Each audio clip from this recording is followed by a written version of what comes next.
നിക്ഷേപവുമായിട്ട് ഒരാളിവിടെ വരുമ്പോൾ ആ വരുന്ന നിക്ഷേപം സുരക്ഷിതമായിരിക്കുമെന്നുള്ള വിശ്വാസം അദ്ദേഹത്തിനുണ്ടാകണം. അപ്പോൾ അദ്ദേഹത്തിന് ഏത് ഇനീഷ്യേറ്റീവായാലും അത്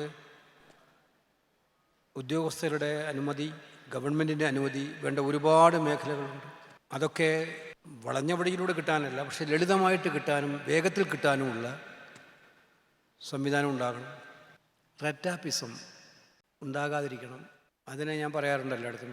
റെറ്റാപ്പിസം അല്ല ഇന്ന് കേരളം ആഗ്രഹിക്കുന്നത്, റെഡ് കാർപ്പറ്റാണ് നിക്ഷേപകർക്ക്. ചുവന്ന പരവതാനി നിക്ഷേപകർക്ക് വിരിച്ചു കൊടുക്കേണ്ട ഒരു അന്തരീക്ഷത്തിലാണ് നമ്മൾ നിൽക്കുന്നത്. അപ്പോൾ അതിന് തക്കവണ്ണമുള്ള സാഹചര്യം ഉണ്ടാക്കണം. ഈ സാഹചര്യം പറയുമ്പോൾ ഒരു പ്രധാനപ്പെട്ട വിഷയം നാട്ടിൻ്റെ സോഷ്യൽ സാഹചര്യങ്ങളും കൂടിയാണ്.